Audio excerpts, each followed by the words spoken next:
پیار کرنا جو ہے وہ بڑا مشکل کام ہے، اور اگر کوئی کسی کو پیار کرتا ہے تو وہ بڑا خوش قسمت انسان ہے جس سے پیار کیا جا رہا ہے۔ اگر کوئی آپ سے سچا پیار کرتا ہے تو اس کی قدر کر لیں۔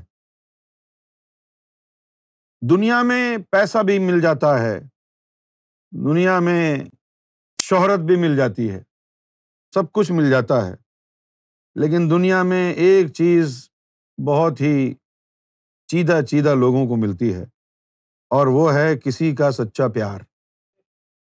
کیونکہ پیار کرنا آسان کام نہیں ہے، اس لیے بہت کم لوگ اٹیمپٹ کرتے ہیں۔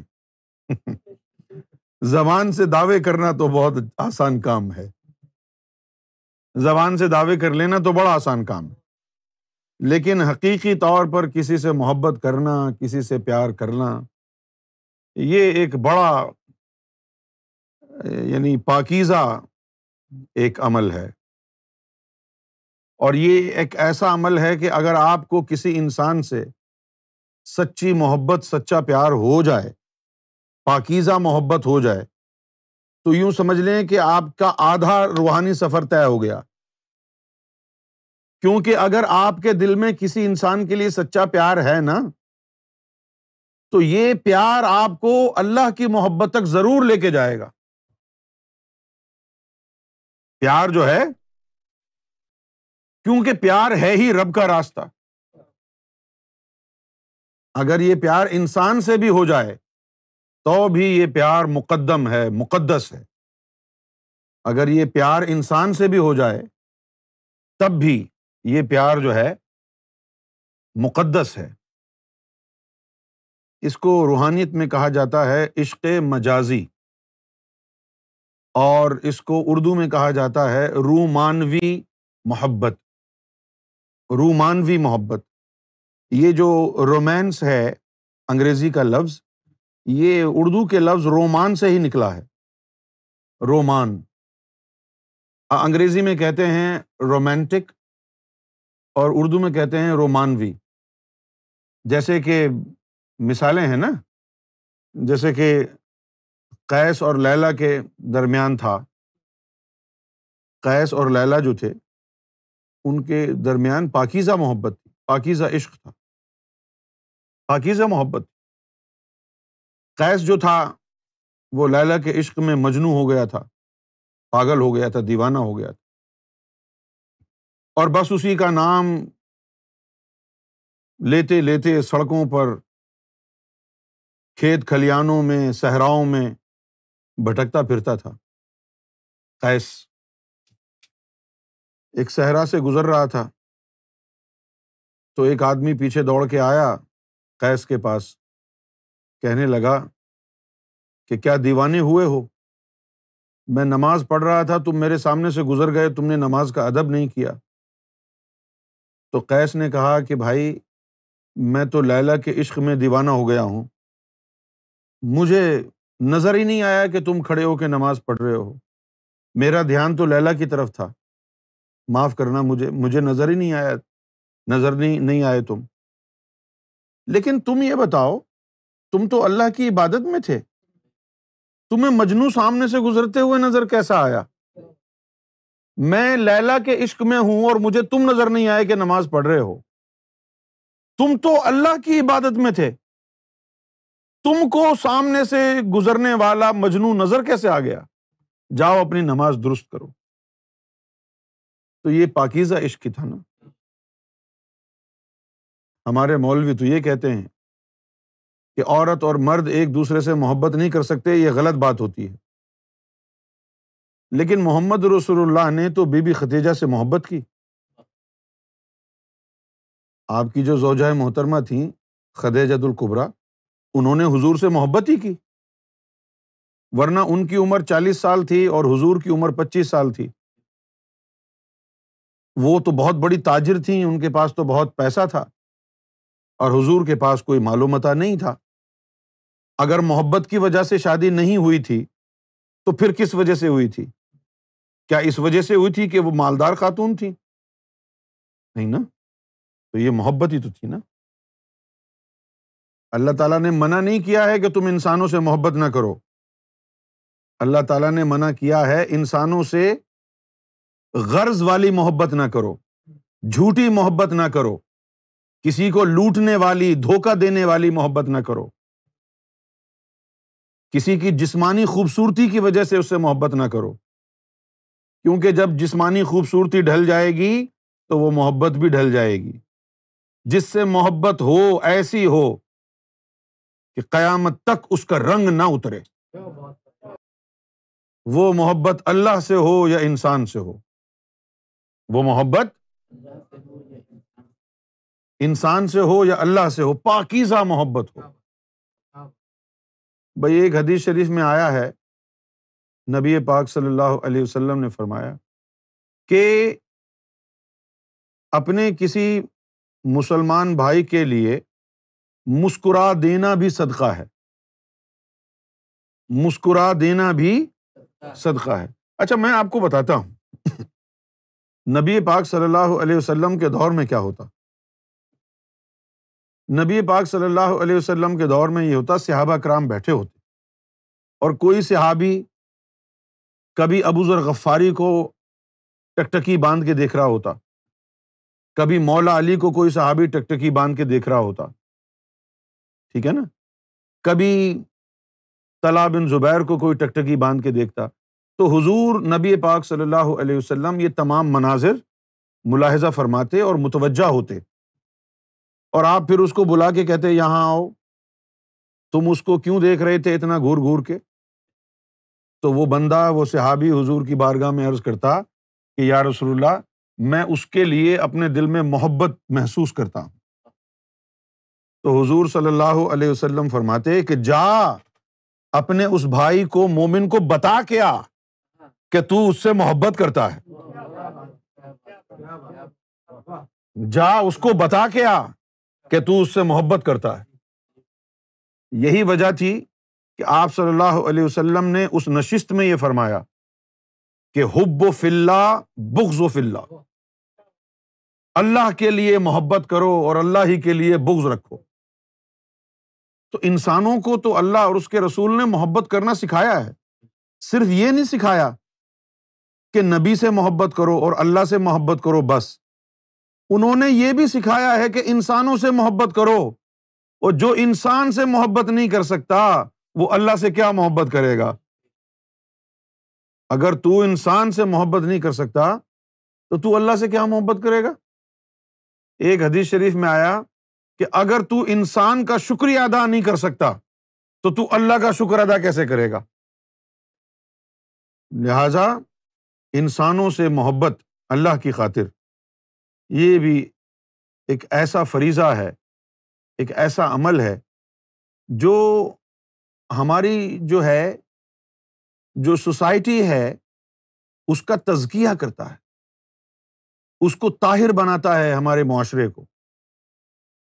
اگر لوگ آپس میں ایک دوسرے سے محبت کرنے لگ جائیں تو جھگڑے ختم ہو جائیں گے، حسد بھی ختم ہو جائے گا۔ نفرت ہوتی ہے تو حسد بھی آتا ہے، تکبر بھی آتا ہے، بغض و عناد بھی آتا ہے۔ اور اگر ہم ایک دوسرے سے محبت کرنے لگ جائیں گے تو پھر یہ تمام چیزیں تو سوسائٹی سے ختم ہو جائیں گی۔ لیکن ہمارے جو اسلام کے مبلغین ہیں انہوں نے تو ہمیں اللہ کی اور رسول کی محبت کا بھی کم بتایا ہے۔ زیادہ تر انہوں نے یہی ہم کو بتایا ہے کہ بس جنت کی آرزو کرو، جنت کی آرزو کرو، اور وہاں پر جو حوریں ہیں ان کی آرزو میں لگ جاؤ۔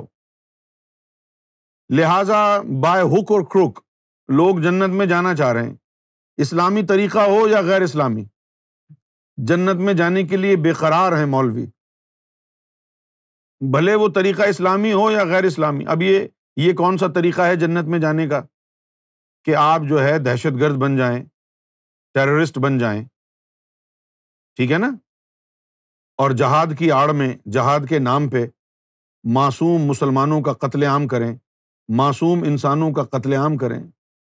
یہ کون سی چیز ہے؟ انسانیت ہے یہ؟ لیکن یہی تو سکھایا جا رہا ہے ہزاروں مدرسوں میں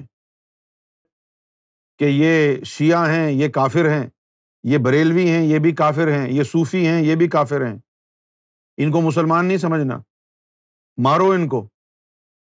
آج جو ہمارے معاشرے میں جو مسلمان کا دست گریباں ہے، وہ اسی لیے ہے کہ ہم کو فرقہ واریت میں ڈال دیا گیا ہے، ہم کو نفرتیں سکھائی جا رہی ہیں، ہمیں یہ درس نہیں دیا جا رہا کہ انسان کو انسان سے محبت کرنی چاہیے، ہمیں متکبر بنایا جا رہا ہے، متکبر بنایا جا رہا ہے کہ عزت کے تحت بھی کسی کے آگے جھکو مت، ہم تو صرف اللہ کے آگے جھکتے ہیں۔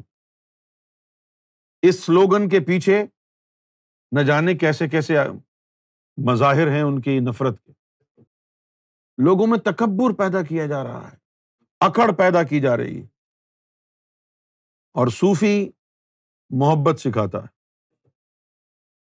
صوفی جو ہے محبت سکھاتا ہے، ایک انسان کو دوسرے انسان سے محبت کرنے کا درس دیتا ہے، اور پھر جب انسانوں کی محبت دل میں آ جاتی ہے تو پھر اس کے خالق کی محبت کے لیے دروازہ محبت کا کھل جاتا ہے۔ مولانا روم نے کہا ہے کہ it is impossible for you to love God if you do not love his creation. اگر تجھے اللہ کی مخلوق سے پیار نہیں ہے اور تو اللہ کی محبت کا دعوے دار ہے تو تو جھوٹا ہے۔ You're simply lying that you love God if you do not love His creation۔ علامہ اقبال نے کہا، خدا کے بندے تو ہیں ہزاروں، خدا کے بندے تو ہیں ہزاروں، بنوں میں پھرتے ہیں مارے مارے۔ بن کہتے ہیں جنگل کو، خدا کے بندے تو ہیں ہزاروں، بنوں میں پھرتے ہیں مارے مارے۔ میں اس کا بندہ بنوں گا جس کو خدا کے بندوں سے پیار ہوگا، میں اس کا بندہ بنوں گا جس کو خدا کے بندوں سے پیار ہوگا۔ حاتم طائی، کوئی دین نہیں تھا اس کا، صرف ایک عمل تھا، ایک عمل، کہ وہ اتنا بڑا سخی ہو گیا کہ بلا تخصیص ہر انسان کی وہ مدد کرتا، ہر ضرورت مند کی مدد کرتا۔ اللہ تعالیٰ نے اس کو اتنی عزت عطا فرما دی۔ جب ایک غزوہ ہوا تو قیدیوں میں ایک لڑکی بھی تھی، جو پرزنر آف وار ہوتے ہیں نا، اس کے اندر ایک لڑکی بھی تھی جو جنگی قیدی بن کے مسلمانوں کے پاس آئی۔ تو حضور کے سامنے جب پیش کیا گیا تو نبی پاک صلی اللہ علیہ وسلم نے اس لڑکی کو کہا کہ بیٹا تیرا کیا نام ہے؟ اس نے اپنا نام بتایا۔ پھر نبی پاک صلی اللہ علیہ وسلم نے پوچھا کہ بیٹا تیرے والد کا کیا نام ہے؟ ظاہر ہے حضور کو تو پہلے ہی پتہ چل گیا ہوگا، حضور کی تو نظر جو ہے وہ دور دور تک دیکھ لیتی ہے۔ تو آپ صلی اللہ علیہ وسلم نے پوچھا کہ بیٹا تیرے والد کا کیا نام ہے؟ تو اس نے کہا کہ میرے والد کا نام حاتم طائی ہے۔ تو آپ صلی اللہ علیہ وسلم کھڑے ہو گئے، آپ صلی اللہ علیہ وسلم کھڑے ہو گئے، وہ یہودی لڑکی تھی، آپ صلی اللہ علیہ وسلم کھڑے ہو گئے اور اپنی کملی چادر بچھا کے کہا کہ اس کی عزت کرو، اس کا باپ سخی تھا۔ اپنی چادر بچھا دی اس کے لیے اور کہا اس پر بیٹھو۔ حضور نے اس کا دین نہیں دیکھا تھا، حضور نے یہ دیکھا کہ یہ حاتم طائی کی بیٹی ہے جو بہت بڑا سخی تھا، اللہ کی مخلوق کی خدمت کرتا تھا، تو اس خدمت کے وجہ سے نبی پاک صلی اللہ علیہ وسلم نے اس لڑکی کو بھی نواز دیا، اس پر اتنا کرم فرمایا کہ جب حضور صلی اللہ علیہ وسلم اس کے لیے کھڑے ہو گئے اور اپنی چادر اس کے لیے بچھائی تو اس کی آنکھوں میں آنسو آ گئے، رونے لگی وہ۔ تو نبی پاک صلی اللہ علیہ وسلم نے پوچھا کہ بیٹا تم کیوں رو رہی ہو؟ تو اس نے کہا کہ میں اپنے والد کی سخاوت سے بہت زیادہ متاثر تھی اور میرا یہ دعویٰ تھا کہ میرے باپ سے بڑا کوئی دنیا میں سخی نہیں ہے۔ تو ایک دن میرے والد نے مجھ سے کہا کہ بیٹا ایک سخی ایسا بھی آئے گا جو مجھ سے بھی بڑا ہوگا، جو اس زمین سے بھی بڑا ہوگا، جو اس آسمان سے بھی بڑا ہوگا، اس سے بڑا کوئی سخی ہی نہیں ہو سکتا۔ اور پھر میرے والد نے کہا کہ تم اس سے ضرور ملو گی، اور جس طرح آج میں ضرورت مندوں کی ضرورت پوری کر رہا ہوں، ایک دن آئے گا کہ وہ سخی تمہاری ضرورت پوری کرے گا۔ تو اس نے کہا کہ وہ سخی آپ ہی ہیں جن کی تعریف میرے والد بغیر دیکھے کرتے رہے، وہ حضور کی ذات پر ایمان لے آئی۔ کہ یہ کردار محمد صلی اللہ علیہ وآلہ وسلم۔ انسانوں سے محبت کرنا یہ بڑا ضروری ہے۔ اللہ سے محبت کرنے کے لیے انسان سے محبت کرنا بڑا ضروری ہے۔ کسی سے نفرت نہ کریں۔ سب سے پہلے یہ دیکھیں کہ یہ سامنے والا ہندو ہے، سکھ ہے، عیسائی ہے، یہودی ہے، کرسچن ہے، کوئی بھی ہے، اللہ کی مخلوق پہلے ہے، بعد میں ہندو ہے، بعد میں مسلمان ہے۔ پہلے تم مسلمان اور ہندو اور عیسائی بنے تھے یا پہلے اللہ کی مخلوق بنے تھے؟ سب سے پہلے تو تم اللہ کی مخلوق ہو نا۔ اللہ کی مخلوق کے بعد پھر تم ہندو ہو، اللہ کی مخلوق کے بعد پھر تم مسلمان ہو، عیسائی ہو، یہودی ہو۔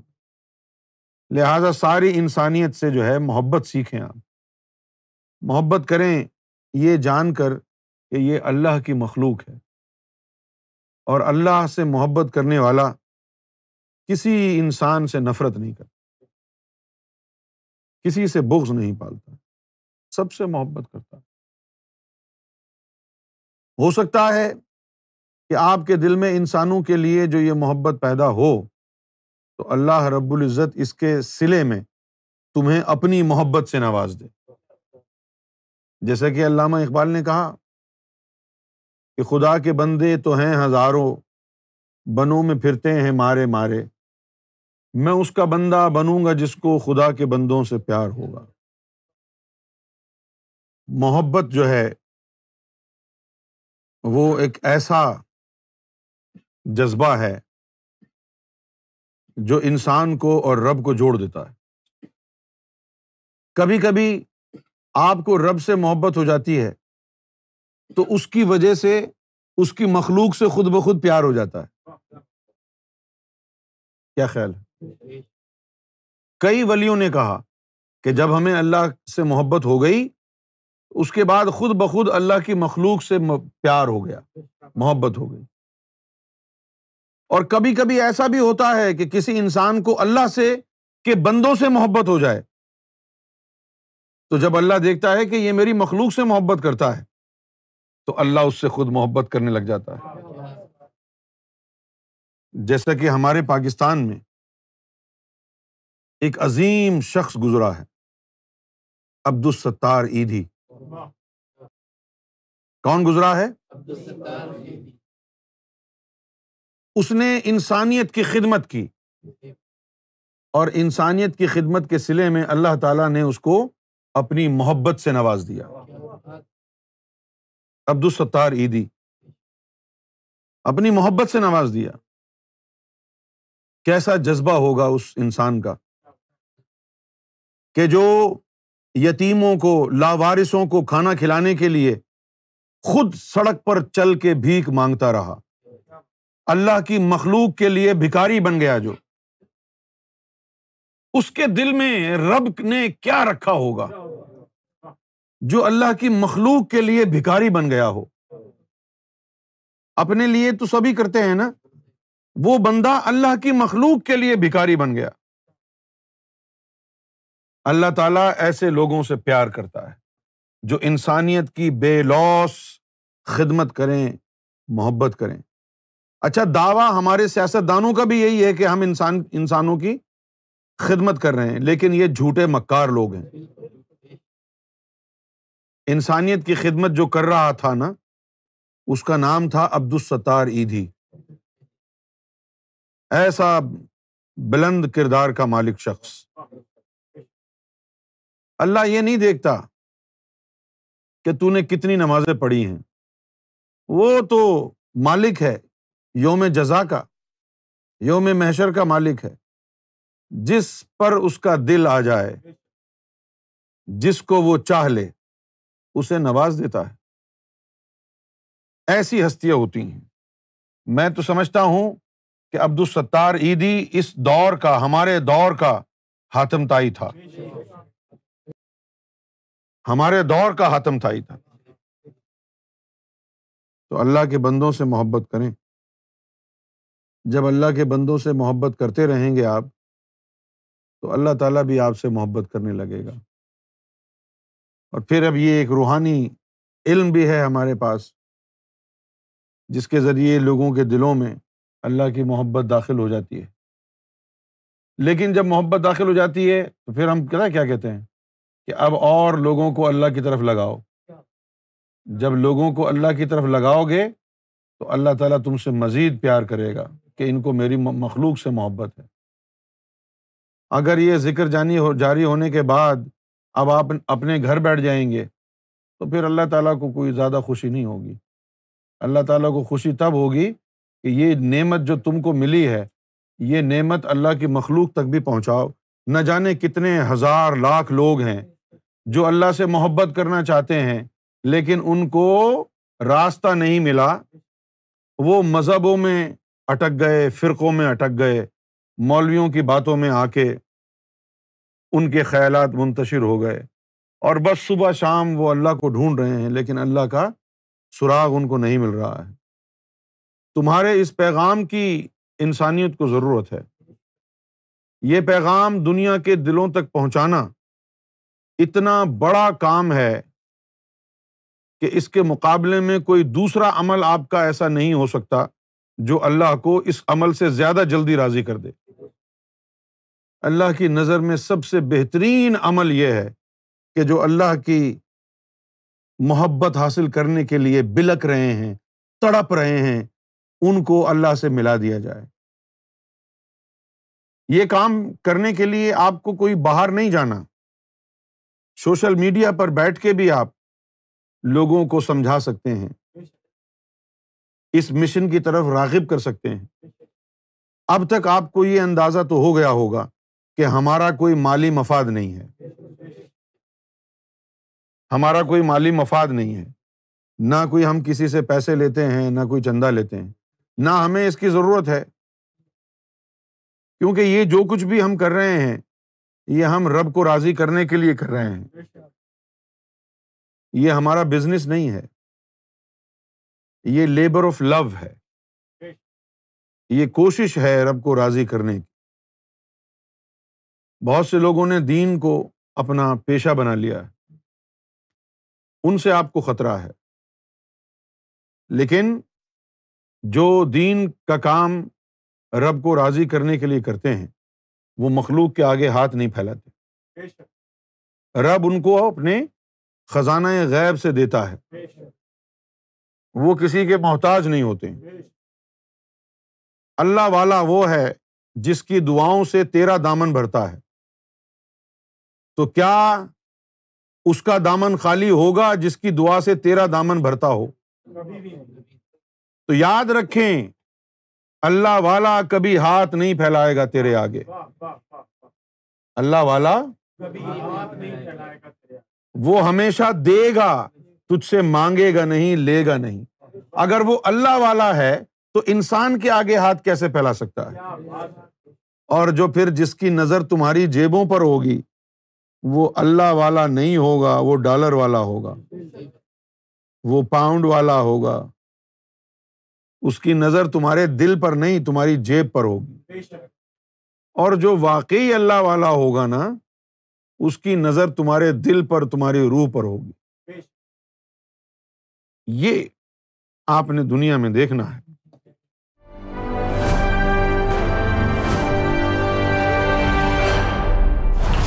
TV, bringing light, love, and peace in your life.